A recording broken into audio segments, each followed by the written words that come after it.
The Final Fantasy XIII series is something that I truly enjoyed, even if the majority of Final Fantasy fans didn't. I ended up enjoying them so much that here I am talking to all of you about these games by combining 3 previously made video essays on these games that analyze the most interesting and enjoyable aspects of their respective stories, combat, gameplay, environments, and unique mechanics. If you're new, this is the perfect place to watch all 3 videos, and if you're a returning viewer, I hope that you enjoy these videos again. But with that out of the way, here's my analysis of the Final Fantasy XIII series. I can save her! What can you possibly do? There are no answers! You're running from what you deserve! Why don't you tell me what I deserve? The same fate! Shoot me. For your son. Don't you even! You think you die, and that's that? You think you die and everything will be sugar and rainbows? Final Fantasy XIII is near and dear to my heart because it is the first mainline Final Fantasy game that I wanted to play. Final Fantasy XIII was released worldwide on March 9th, 2010 for the PS3 and Xbox 360. However, due to unfortunate circumstances, I didn't get to play the game until 2012, where I had a blast with it. But as many of you know, this is one of the more controversial entries in the Final Fantasy series, with most people absolutely loving or hating this game for one reason or another. I fall into the former category with my most recent playthrough, revealing some things that I never noticed before. So in this video, I hope I can convince you that Final Fantasy XIII is smarter than you think and that this game was good from the beginning. Starting with the combat system. Final Fantasy XIII has the Command Synergy battle system that incorporates a new version of the ATB meter from previous games in the series. This allows one character to do up to 6 actions in one turn when the meter is completely unlocked. The main goal of these actions is to build up the stagger meter, this bar in the top right corner that will increase the damage you dish out on top of staggering the enemy anytime you hit them during that vulnerable phase, allowing you to throw caution to the wind for short burst periods. However, you can't just throw any type of attack at your enemies to stagger them. Like in most RPGs, you have to find out their weakness by testing out different spells and abilities or using the Libra skill that analyzes the enemy. And the only way to access these abilities you need is by using Final Fantasy XIII's paradigm system, which is a lighter version of Final Fantasy V's job system. This allows any of the 6 playable characters to shift into one of 6 available roles. Commando that focuses on dealing damage, Ravager that gives you offensive magic, Medic that allows you to use healing spells, Saboteur that lets you debuff enemies, Synergist which grants you the ability to buff your team, and lastly Sentinel that draws attention to themselves while using defensive abilities to withstand attacks. And characters can only use one role at a time, meaning that there's always going to be a juggling act where you get benefits for these trade-offs. And speaking of benefits, every character in the game has access to their own personal summon that is a powerhouse that will replace the 2 party members that aren't the leader, and will transform into a ride, allowing you to fight side by side with the summon. So when you combine the elements of the ATB gauge, stagger meter, and the paradigm system in combination with the various enemies, bosses, and special fights, especially in the end game, because if you're somebody that doesn't use buffs, debuffs, or the other tools available to you, the game will punish you for it and forces you to think outside of the box in certain situations, like blitzing an enemy with a summon that's way too strong to fight normally at the moment, or using buffs and debuffs at the right time in a battle of attrition that you could easily lose by getting too aggressive. With these 2 examples, it's easy to see how this game can keep you on your toes for 40+ hours. Even though this game came out 13 years ago, it is still absolutely gorgeous, with the varied and detailed environments and character models that can stand toe to toe with some of the best of today, with the futuristic rainforests of the Gabbro Whitewood, the abundant plant life of Grand Pulse, and the disorienting environment of Orphan's Cradle, in addition to so many more places giving a reason to stop and look around. However, one of the biggest criticisms of this game is its very linear design, except for the giant areas of Grand Pulse, which allows you to start doing side quests and other optional content. But I don't think this design is bad, because 11 years after this game was released, we get Final Fantasy VII Remake, which admittedly does a better job of having a linear experience, where it gives you 4 points to stop and do whatever you want before continuing the main journey. This leads me to believe that the dislike of Final Fantasy XIII's linear design comes from former games in the series having different design philosophies up to that point, and Final Fantasy fans not being used to this type of journey, because the narrative of Final Fantasy XIII doesn't really allow our characters to travel back and forth due to them being wanted fugitives with their faces plastered everywhere. This allows me to give Final Fantasy XIII a pass on its exploration, because it seems like a lot of the design decisions were shaped around the narrative. So a basic summary of the story of Final Fantasy XIII is that the story takes place between the two worlds of Cocoon, the smaller, more advanced planet in the sky, and the bigger, more primitive planet down below, Grand Pulse. And the main characters are the final pieces in the plan of the main villain, Barthandelus, who wants to destroy himself and Cocoon so he can meet the Maker, the god of the Final Fantasy XIII universe. But our heroes see through all of the deceptions and decide to fight against their terrible fate by saving Cocoon regardless of what might happen to them. Final Fantasy XIII's story is simple in structure but intentionally complicated to put you in the same frame of mind as our main characters, who are being manipulated by the main villain, Barthandelus, which sounds complicated and unnecessary until you realize you're experiencing the game as the antagonist wanted, and whether you think this is a good or bad point is up to you. But the fact that Square Enix had the guts to write a story like this has to be praised, because from our character's perspective, Barthandelus just wants to destroy himself and Cocoon for a nearly nonsensical reason, which is to die and meet the god who created him.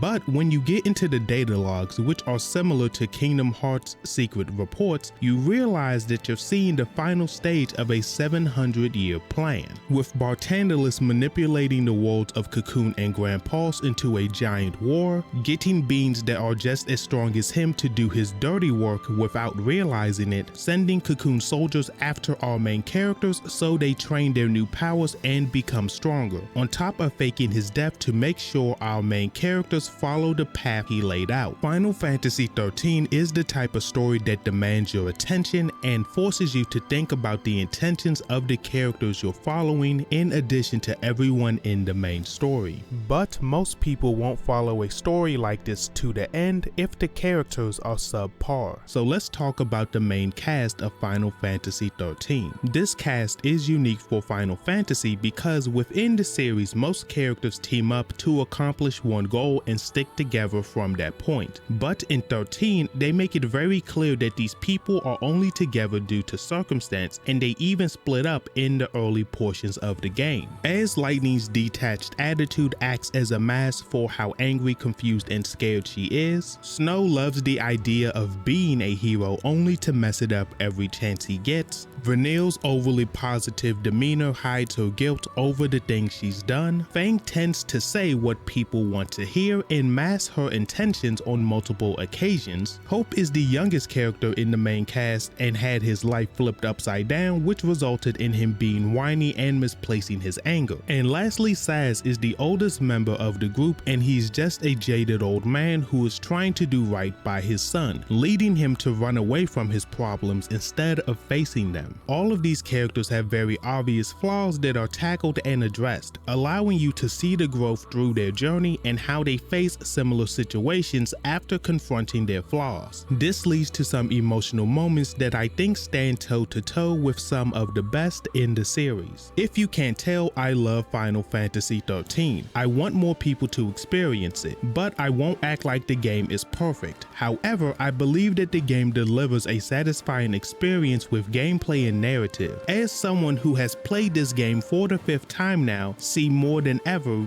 with this game. But there are far more positives than negatives at the end of the day. You think you're everyone's protector, everyone's hero, but who do you save, really? You even realize how useless you are? Do you realize what you do to the people you're supposed to protect? You've been living in a dream, Noel. You're happy here, and you would be forever. But I've come to take you away from it. I'm sorry. Hey, Lightning, we'll be able to be together again, right? When all this is over?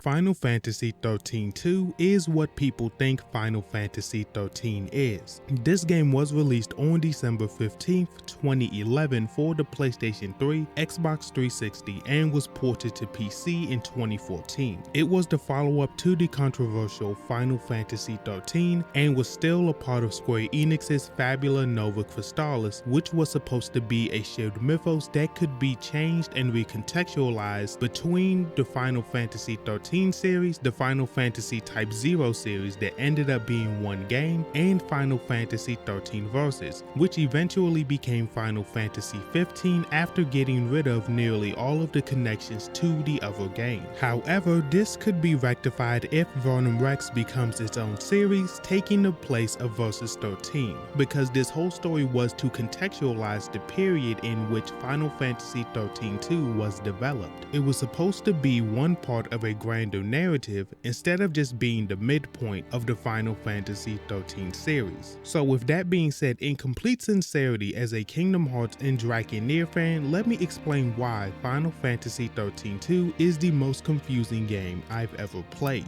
But before we get started, if you enjoy my videos, please like, subscribe, and share my content. Also, if you wish to support my work directly, becoming a YouTube member or a Patreon subscriber are the best ways to do so. So with that being said, thank you for being here and let's get started with the combat. This game uses an improved version of the Command Synergy battle system from its predecessor, bringing back elements like the ATB meter, which allows one character to do up to 6 actions in one turn when the meter is completely filled. The main goal of these actions is to build up the stagger bar in the top right corner, which will allow your characters to do more damage and stagger enemies as they attack, allowing you to deal with enemies quickly through a burst period. And you accomplish this by analyzing the enemy and hitting them with their weaknesses. And the only way to access these abilities you need is by using Final Fantasy XIII's paradigm system. This system allows our 2 permanent playable characters to shift between 6 classes that focus on physical attacks,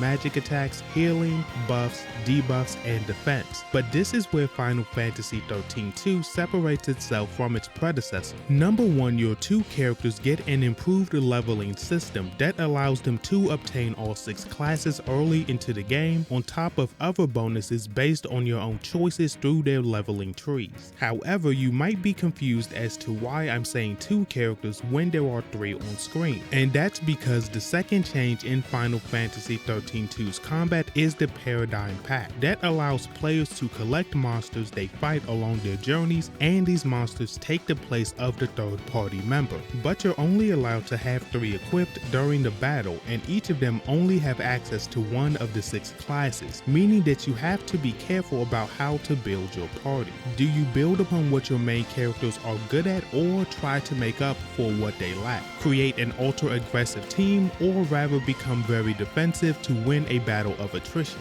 This game makes you ask these questions the entire game, keeping combat fresh and forces you to reassess your options at every challenge. Even so, there's still more with change number 3, which is the improved transitions between classes. In Final Fantasy XIII, there was a small pause whenever your characters changed, but in Final Fantasy XIII-2, they get rid of this, allowing the combat to run more smoothly. Unfortunately, for all of the praise I've given this combat system, the game has some horrible difficulty spikes, with it varying anywhere from super easy to just right, and lastly way too too hard. Focusing on that last statement specifically, when you get to the final area of the game, it makes you feel extremely underleveled, and it was so bad that I eventually just turned the difficulty down to easy so I could finish the game and make this video. However, it wasn't the end of my suffering. The problem continued on easy mode with the final boss Jet Bahamut, where I had to repeatedly kill extremely powerful Adz, Amber, and Garnet Bahamut respectively before damaging Jet. And these dragons continue to come back whether you beat him in 10 minutes or an hour like it took me. I'm not a newbie to JRPGs, I've played at least one game in every major franchise you could name. So with that being said, Jet Bahamut is in my top 5 worst bosses I've ever fought. And this is something that kept happening throughout my playthrough of Final Fantasy XIII, where every great decision was countered by an equally weird one. So let's move on to the environment, exploration, and visuals. Final Fantasy XIII 2 picks up where the first game left off with excellent visuals that still hold up today. It has diverse environments and character models that match or surpass some games of today, with the bountiful greenery of the Sunleft Waterscape, the haunting beauty of the Dying World, and the transcendent Valhalla, in addition to other areas being unique in their own right. However, this is one of the aspects in my opinion where Final Fantasy XIII 2 is clearly better than Final Fantasy XIII, because while Final Fantasy XIII 2 has 10 less explorable areas, time travel allows us to explore these areas during different time periods or alternate timelines, and has a lot of NPCs in those areas. However, admittedly, most of these areas are simple color swaps with different tints on the screen, or a weather change, but these changes, in addition to the changing dialogue, makes these places feel brand new. And the best example of this is Academia, where it's dark, damp, and depressing because a rogue AI took over and is ruling over society without humans knowing. But once our heroes go back to the past to correct the paradox, Academia becomes a bright, sunny, and hopeful city to the human race where it's basically a utopia. Nonetheless, there is still one great thing about the explorable areas in this game, which is that you can backtrack to any area whenever to find optional areas or side quests you want to do with very small exceptions. This is a huge improvement over Final Fantasy XIII that didn't let you backtrack much at all and allows players to tackle the main story at their own pace instead of blazing through it, seeming like a response to the previous game. And it also lines up with the narrative having a heavy focus on time travel, allowing any cutscene outside of the main story, regardless of where you are in your journey, to fit in perfectly. But moving on, let me get into the story. So a basic summary of Final Fantasy XIII-2's story is that history was changed at the end of Final Fantasy XIII, leading everyone to believe that lightning became the crystal pillar that stopped Cocoon from falling, and is dead, except for Lightning's younger sister, Sarah, who remembers Lightning being there when she woke up from being a crystal. So 3 years after the events of Final Fantasy XIII, a boy named Noel, who is the last living human from a dystopian future, arrives to tell Sarah that Lightning is alive and that they need to travel through time to stop Cocoon from falling, to stop his future from happening. And Sarah believes him because she's been having dreams of Noel and her sister in a place called Valhalla. So this leads Sarah and Noel on a journey through time to save Cocoon, the future, and find Lightning. During this adventure, our characters quickly find out that Cocoon didn't fall by accident and that it was the plan of the main villain Caius, the immortal guardian of the Cirrus Ule. Caius wants to destroy Cocoon in order to break time itself because he is tired of seeing Ule die over and over after all of these years, meaning that he'll freeze every place in time forever, making everyone immortal. However, through the combined efforts of Sarah, Noel, and Lightning, they defeat Caius, but he manages to complete his goal without destroying Cocoon, with the game's ending being a massive cliffhanger. The core of Final Fantasy XIII-2's story is excellent, with the relationships between characters and how they interact with each other being great. Like Noel's backstory near the end of the game in the Dream Realm, emphasizing how he saw the world with the dramatic red sky and darker lands that seem to be endless, only for Sarah to save him from that dream or nightmare depending on how you see it, and changes the landscape's color, symbolizing how his mindset has changed through his journey. Then there's the scene where Sarah and Noel realize that by fixing paradoxes they could be directly responsible for people's deaths, creating an interesting moral dilemma for our heroes for the rest of the game. Even so, in a game with time travel there has to be alternate endings, and Final Fantasy XIII-2 has paradox endings, but most of them aren't really endings, only 3 of them are, and the rest of them are expansions of the story, ranging from silly or dark detours that could have been written into the main story but didn't make the final cut, fleshing out some of those characters' feelings about the events in the story, or lastly recontextualizing the relationships in Final Fantasy XIII, leading me to the best paradox ending, Vanille's Truth, where Sarah and Noel travel to Oerba after the War of Transgression, where they meet a crystallized Vanille after Fang completes their focus, centuries before the events of the original Final Fantasy XIII. And while this hasn't been confirmed as canon, I believe that this is why Vanille is apologetic and distraught about turning Sarah into a l'Cie in the previous game, giving some depth to their established relationship and another way to view Final Fantasy XIII. Unfortunately, for all of the praise I'm giving these scenes, this game has 2 big issues that keep popping up during the story. The first one is that characters keep repeating information and they'll do it in the same cutscene the information was introduced. For example, when Lightning explained Caius' plan to Sarah and Noel, they repeat what Lightning just told them as if Lightning doesn't understand what she said. It happens with so many characters that it became a criticism of the game's writing instead of individual characters. Regrettably, this isn't my only issue with the writing, because this game has a bad habit of introducing concepts without fully explaining them or fleshing them out before the game ends, making it very obvious that Lightning Returns and other games in the Fabula Nova Crystallis were always planned to finish off some of these threads, so in retrospect makes the game feel incomplete to me. And that isn't a criticism of media that is developed in this manner. Star Wars The Empire Strikes Back is one of my favorite movies and was created in the same vein,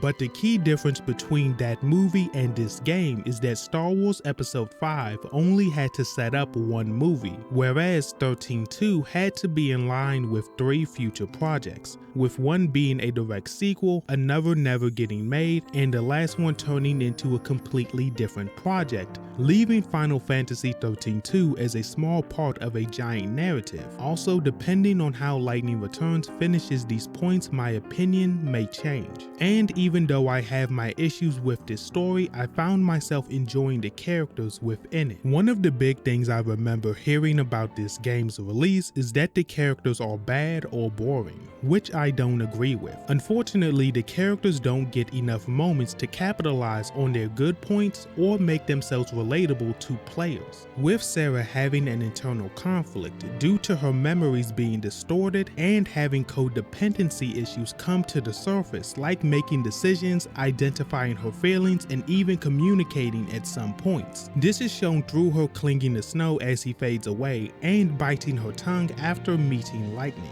Then there's Noel, who was filled with spite, self-hatred, and sadness because he came from a future where he was the last living human, which was highlighted through Noel verbally attacking Snow because of their similarities. Having Yule die in his arms, these 2 characters have very obvious flaws, but our heroes aren't the only people worth discussing, so let's talk about Caius, the main antagonist of this game, who is interesting in his own right because his plan to break time isn't for a evil reason but a personal one, with him protecting and watching over the various incarnations of Yule. Seeing these girls with the same face but different desires resign themselves to the fate of the series, which is to see the future at the cost of their own lives, leading to all of these girls dying very young. But after seeing a Yule that loves to sing, one that loved birds, and many others, Caius gets fed up with it when when he gets to the extinction of mankind. He justifies his actions by believing that if humanity is going to go extinct, he might as well break time to save all of the Yules throughout time, giving us a very understandable villain. All three of these characters have issues, whether it's out of their control, self-inflicted, or a combination of both, allowing you to see how they confront problems and grow through their journeys, leading to some great emotional moments in a game that is severely lacking in them. At this point, you can tell I like Final Fantasy XIII too, but there were creative decisions that honestly confused me, even when I take into context when this game was made and the project it was created for. It still feels lacking, but if you enjoyed Final Fantasy XIII, I believe this follow-up will satisfy most of you. Maybe that prophecy was my last chance to see Yule, but maybe it's better this way. Maybe it's better to never see her again than make more mistakes. I couldn't stop it, don't you get that? Give me this last thing! Let me get it right just this once! You make it sound rational to cut away parts of yourself. You deserve to be alone. Sarah! Sarah! No! Wait! Don't go! Lightning Returns is an amazing end to the Final Fantasy XIII series. This game was released on November 21st, 2013 for the PlayStation 3, Xbox 360, and was ported to PC in 2015. It was the follow-up to Final Fantasy XIII and XIII-2. At this point in time, there's no definitive answer as to when the Fabula Nova Crystallis was cancelled, which was supposed to be a shared mythos that could be changed and recontextualized between the Final Fantasy XIII series, the Final Fantasy Type 0 series, and Versus 13, but considering Hajime Tabata took over as director for Final Fantasy XV after its name change in 2013, I imagine that it has little to no influence on the story of this game. Lightning Returns Final Fantasy XIII is the end of a very controversial series that in some people's eyes is the worst thing Square Enix has ever released or some of the best RPGs ever made. So as someone who loves this series, let's talk about saving souls at the end of the world and why it's the best thing Square Enix could have done. But before we get started, if you enjoy my videos, please like, subscribe, and share my content. Also, if you wish to support my work directly, becoming a YouTube member is the best way to do so. With that being said, thank you for being here and let's start with the combat. This game completely throws away the command synergy battle system for the style change battle system, which refers to the variety of costume Lightning wears throughout the game. However, these cosmetics or schemata as they're referred to in the game are the foundation of the combat, with each schemata having unique stats and each allowing for specialized builds like an all-rounder, physical attacks, magic damage, tanking, debuffs, and others. Also, these builds can be further augmented by whichever weapon, shield, and accessory that are equipped to that schemata. You can bring 3 schemata into battle that Lightning can switch between at any time, meaning that you have to think about the synergy of how these different loadouts work together. And every schemata has 4 slots, meaning that Lightning will have up to 12 abilities at any given time, leading to heavy customization and freedom within the options given to the player. But enough about what Lightning wears and let's talk about how she fights. This game brings back the stagger system, although there are some changes. With no stagger bar to be seen, it gets replaced by a heart rate monitor to indicate how close players are to staggering an enemy. But this isn't the only difference. Most enemies have 2 stages of stagger, one that increases the damage you do and the second one that will completely stop them from attacking for a few seconds. These stagger conditions go beyond just finding an elemental weakness, with plenty of enemies needing to be parried, attacked at a specific time, or hit with a combination of elements to get staggered, leading to a lot of variety with monster encounters. However, you can't do any of these things without the ATB meter for each schemata that basically acts as stamina within the battle. This is where the majority of difficulty comes from within Lightning Returns. Due to its more action-focused combat, managing these meters will draw your attention away from the enemies, opening players up to damage. Or if players decide to ignore the ATB, this could leave them in a position where they aren't able to attack, block, and capitalize on their previous actions. However, this can be mitigated with items that help Lightning recover ATB at a faster rate, in addition to your backup schemata recharging faster when not in use. Despite everything, there is one more aspect to the combat that I haven't addressed, which is energy points, which can do a variety of things like healing and reviving Lightning, using special attacks or overclock that will allow Lightning to keep a constant flow of attack on top of fully recharging all 3 ATB meters once the time limit of overclock is finished. So in comparison, I feel like the game is much better scaled than 13-2, with me never feeling over or under leveled at any point within the game, because of the flexibility in combat, allowing me to not only deal with enemies but bosses in whatever way I think is best. This is shown off in the boss fight against Caius, who I believe is the strongest main story boss, who is supposed to be attacked with magic or physical damage depending on if he's in Commando or Ravager phase, and burst damage when he staggered. But I decided to blitz Caius literally by using a speedrun strategy, where I had to build a schemata to have as much physical damage as possible based on my weapon, shield, and accessories. Then to execute this plan, I had to spam overclock and blitz to defeat Caius before he even attacked me. This is just one of the many examples of the freedom that is allowed in Lightning Returns. So let's move on to the mechanics outside of combat. I think the thing people are most interested in aside from the combat is the time mechanic, which understandably could make some people not want to play this game because no one likes feeling rushed when playing a game. One in-game day is 1 hour in real life, one in-game hour is 2.5 minutes in real life, and one in-game minute is 2.5 seconds. This makes it sound like the game has a very strict time limit, but in all honesty it isn't that bad because time stops during cutscenes,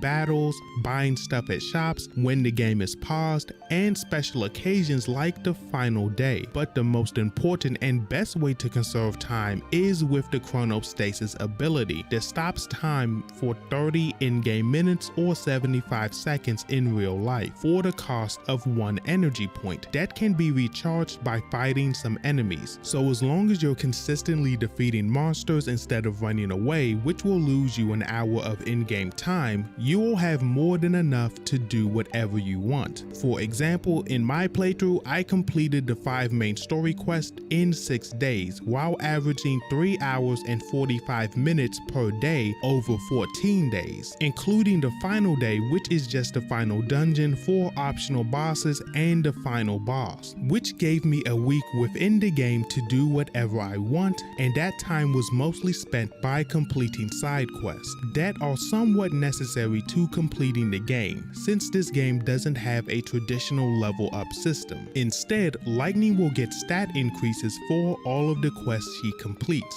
with main story quests giving the most, side quests varying from person to person, and the Canvas of Prayers, which are the game's version of fetch quests that you can complete while focusing on the previous 2, giving the least. Initially, I didn't enjoy this form of progression, but as the game continued, I started to enjoy it once I realized a few things. 1, it was a unique way to get players to engage with optional content. 2, it broke the monotony of JRPG grinding that is kind of a staple of the subgenre at this point. 3, it was an easy way of telling players that the main quests were all you need to beat the game. And while I am one of the few people who enjoys mindless grinding because it's relaxing to me, I would like to see something like this be used in other Square Enix games. So at this point, I've talked enough about the gameplay. Let's talk about the thing that stayed consistent throughout the 13 series, which is the environment, exploration, and visuals.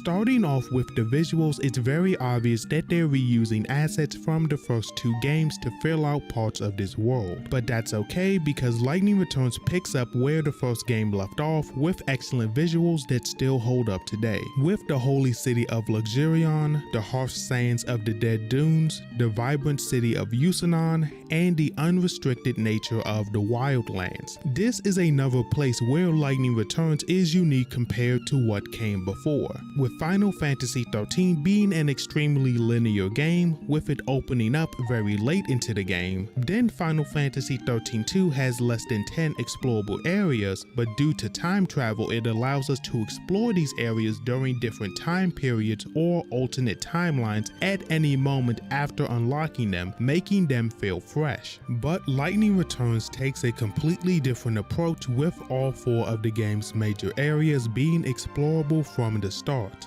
giving players the freedom to tackle the main quest and the entire game in whatever order they want to. However, admittedly, there is a preferred order based on the strength of enemies, so let's talk about what the areas represent. Starting with Luxurion, which shows off how people will cling to the smallest bit of hope in a world that doesn't have any, and how even at the end of the world, organizations like the Holy Order will cling on to any power they have to stand above others. Then there's Usanon, showing what happens when people give up on hope and soothe the encroaching nihilism with a never-ending party until the world ends. Following that, the game gives us the Dead Dunes, exposing us to bandits and showing us that people will still seek adventure in a world on the brink. And lastly, the Wildlands, simply showing that people just want to live normal lives even as the end is coming. But moving on, now let me get into the story. So the basic summary of Lightning Returns is that after the events of 13-2, time was broken by Caius, making every living thing on the planet immortal outside of murder, sickness, or special cases of people aging and dying naturally. On top of that, most of the world and people were consumed by an energy called chaos that even the god of the 13 universe, Benevilza, couldn't control. So 500 years later, after Lightning wakes up from her crystal sleep at the end of 13-2, she makes a deal with Benevilza where the god will revive Sarah into the new world it's creating in exchange for Lightning becoming their agent, where she will save as many souls as possible to bring them into the new world and disrupt the biggest sources of chaos to give the world a couple more days. Along the way, you find out that Hope is Lightning's guy in the chair as another agent of God. After this, Lightning goes on a journey where she deals with the biggest sources of chaos, leading her to help former comrades Noel, Snow, Shaz, Fang, and Vanille, reunites with other characters like Sid Raines and Mog, and accepting that she can't save everyone's soul after an encounter with Caius. However, during Lightning's journey, strange things happen, like Hope being extremely cold when it comes to their missions and talks about past events as if he's an outside observer. Then Lightning realizes that Benevilza has dulled her emotions to a point where she sees a vision of Sarah and barely feels anything. And many other troubling things are brought to Lightning's attention by a character called Lumina who looks like a younger Sarah. All of these things lead to the final day where Lightning loses her faith in God, deciding to save every soul possible regardless if they're stuck in the chaos or not, which Benevilza doesn't like because he has no control over the chaos and wants complete control in the new world he's creating, leading to a fight between Lightning and Benevilza where Lightning comes out on top with the help of her friends throughout the series. This leads to Caius becoming the new god of the world, watching over the world's cycle of life and death because someone has to do it and he wants to keep all of his memories. Following this, after a very long time, we see Lightning reincarnated on her way to see someone, and that is the end of the Final Fantasy XIII trilogy. Lightning Returns' story is the most straightforward of the 3 games, with the excellent relationships between the characters and how they interact with each other being great, like Lightning stopping Snow from becoming a thief by communicating their shared love of Sarah, shows how much the 500 years have gotten to the rest of humanity, and this is expounded with the side quest that shows a variety of responses to the world's unmoving, unchanging, slowly decaying state that I found to be nearly as interesting as the main story. But there is isn't much more to talk about here except the main character of the game, Lightning. As the central character of the game, Lightning's evolution showcases her growth, determination, and resilience from the onset. Lightning is depicted as a strong-willed individual as always, with her unwavering determination to protect her sister Sarah and save as many people as she can before the world's impending doom. However, due to her dulled emotions, the often stoic protagonist comes across as borderline robotic, but she still harbors deep emotional vulnerability. Her journey is not only fueled by her love for Sarah, but also by her longing for a world that once was. She struggles with the weight of her responsibilities and the losses she has endured due to her own failures. Her journey serves as a catalyst for a reassessment of her identity. This growth is reflected in her interactions with other characters as she learns to rely on her companions more than she ever has. As the savior of Nova Crystallis, she must balance her mission with the desires and needs of the people she encounters. This internal conflict challenges her sense of duty and forces her to make difficult choices, further showcasing the depth and complexity of her character, which is expressed mostly through the gameplay with the quests you choose to prioritize. To sum it up, Lightning is at her best at the end of her long journey, and honestly makes me want to see more of her. At this point, you can tell that I like Lightning Returns and feel that it's a great end to the 13 series and will satisfy most fans that stuck with it this long. I hope I've given some new people to the Final Fantasy franchise a reason to play this game, or someone who has played this game a new perspective to view it from, and that's what I have to say about saving souls in Lightning Returns. So with that being said, if you enjoy my videos, please like, subscribe, and share my content. Also, if you wish to support my work directly, becoming a YouTube member is the best way to do so. And if you want to see another Final Fantasy video essay, that's on screen right now.